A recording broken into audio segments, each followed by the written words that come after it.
जय श्री राम। देवी और सज्जनों, आप सबका मेरे इस चैनल लर्निंग थ्रू गुरु कृपा पर हार्दिक स्वागत है। मित्रों, जैसा कि आप जानते ही हैं, हम प्रतिदिन किसी एक महत्वपूर्ण विषय पर चर्चा करते हैं। आज का हमारा विषय है कि आपसी रिश्तों में आई कड़वाहट को कैसे दूर करें। तो इस विषय पर हम पहले कुछ बेसिक चर्चा करते हैं। देखिए, हमारे घर में, हमारे परिवार में, हमारे समाज में हम ऐसा देखते हैं कि हमारा किसी न किसी आपसी रिश्ते में प्रेम भी मिलता है और कुछ डिफरेंसेस भी मिलते हैं। ये स्वाभाविक है, लेकिन बात तब आती है कि जब हमें वो रिश्ता, वो रिलेशन एक बोझ लगने लगे, हम उस रिलेशन को लेकर इतने फ्रस्ट्रेट हो जाएं कि हम उस रिलेशन को ना निगल पाएं, ना उगल पाएं, ना छोड़ सकें और ना ही अपना सकें। तब फ्रस्ट्रेशन, होपलेसनेस की कंडीशन आती है।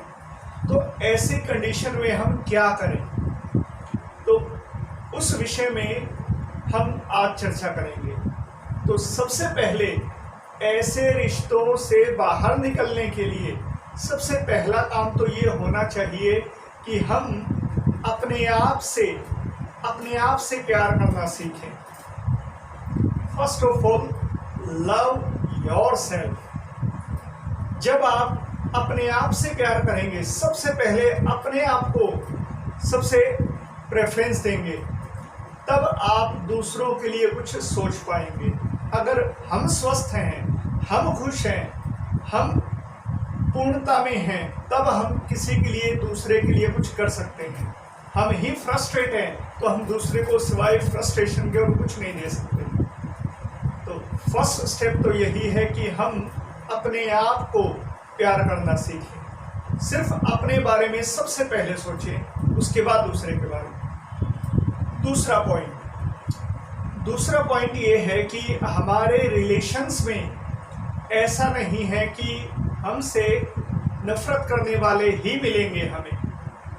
हमारे रिलेशंस में हमें कोई ना कोई ऐसा ज़रूर मिलेगा जो हमें निस्वार्थ भाव से प्रेम करता हो, चाहे हमारी माँ हो, पिता हो, पत्नी हो, बच्चा हो, कोई ना कोई हमें ऐसा ज़रूर मिलेगा जो निस्वार्थ भाव से हमें प्यार करता हो, निश्चल प्रेम करता हो।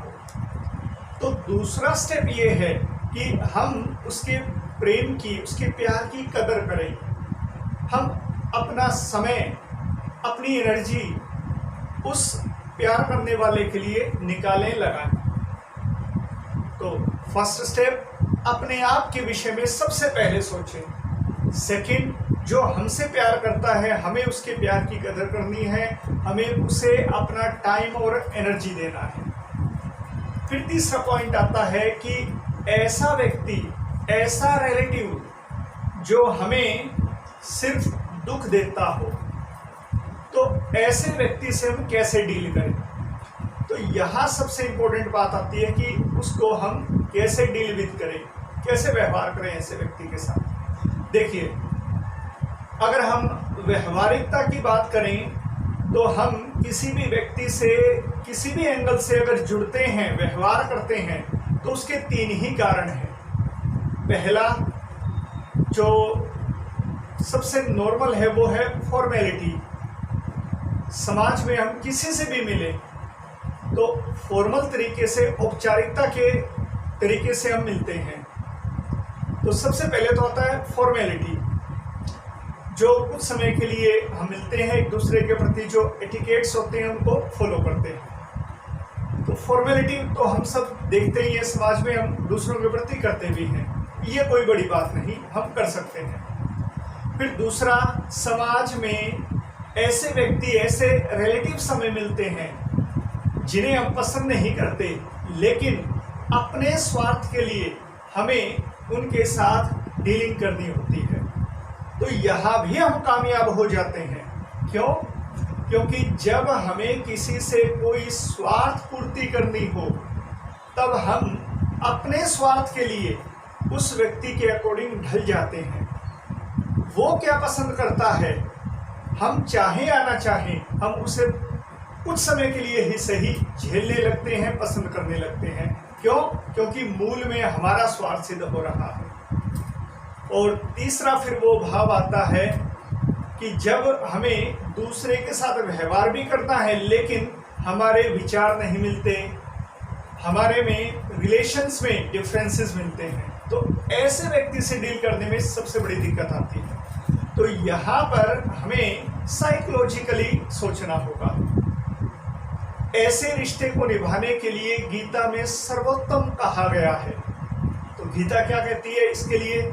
गीता कहती है योगस्थः कुरु कर्माणि संगम त्यक्त्वा धनंजय सिद्धे सिद्ध्यो समो भूत्वा समत्वं योग उच्यते। हे अर्जुन, तू आसक्ति को त्याग कर सफलता और असफलता में समान भाव वाला होकर योग में स्थित हुआ, अपने कर्तव्य का पालन कर, क्योंकि हे पार्थ, समता को ही योग कहा जाता है। अब यहाँ पर गीता के इस श्लोक में जो समत्व भाव की बात कही गई है, उसका हमारे व्यवहारिक जीवन में क्या रिलेशन है, वो हमें समझना है, जो हमें ऐसे डिफरेंसेस से मुक्त करेगा। तो देखिए, जब हमारा किसी के प्रति कर्तव्य भाव बनता है कि हमें उसके प्रति कर्तव्य निभाना ही पड़ेगा, तो हम उस कर्तव्य से बच नहीं सकते। क्योंकि अगर हमारा किसी के प्रति स्वार्थ नहीं है तो हम उसे छोड़ सकते हैं, लेकिन अगर किसी के प्रति कर्तव्य है तो हमें उसके नज़दीक जाना ही होगा, उसके साथ व्यवहार करना ही होगा। तो जब हमें उस व्यक्ति के साथ डील करना ही है तो उसके लिए श्री कृष्ण कहते हैं कि तू असंग होकर, अनासक्त होकर ऐसे व्यक्ति से डील कर। उससे कोई अपेक्षा ना रख कि वो मेरी बड़ाई करे, ऐसी कोई उम्मीद ना रख। फिर दूसरा, जब हम किसी से प्रशंसा प्राप्त करना छोड़ दें तो फिर हमें उस व्यक्ति से मिलने वाली जो दुत्कार है उसकी भी कोई कीमत नहीं रह जाएगी। तो ऐसा व्यक्ति हमें दुत्कारे या हमें प्यार के दो बोल कहे, उन दोनों को ही त्याग देना चाहिए।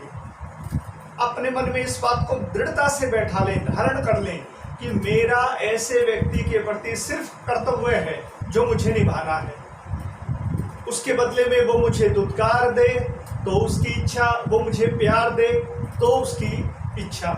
मुझे ना उसका प्यार चाहिए ना दुत्कार चाहिए, बस मेरा कर्तव्य है जो मुझे निभाना है। तो इस प्रकार से ये तीन जो पॉइंट्स हैं, इन तीन पॉइंट्स को अपनाते हुए हम जीवन में अपने रिश्तों में मधुरता ला सकते हैं। तीन पॉइंट्स फिर से हम सार रूप में कहें तो क्या? सबसे पहले अपने आप के विषय में सोचें। अगर आप स्वस्थ हैं, आप खुश हैं, तभी आप दूसरों के लिए कुछ कर सकते हैं। दूसरा, अपना टाइम, अपनी एनर्जी उस व्यक्ति के लिए निकालें जो आपसे निश्चल प्रेम करता हो। और तीसरा, ऐसा व्यक्ति जिसकी हमें सेवा भी करनी है, जिसके प्रति हमारा कर्तव्य भी है और दुत्कार भी मिलनी है, तो ऐसे व्यक्ति से डील करने का यही तरीका है कि सिर्फ अपने कर्तव्य के प्रति हम ध्यान दें, उससे मिलने वाला प्यार भी छोड़ दें, उससे मिलने वाली दुत्कार अपने आप छूट जाएगी।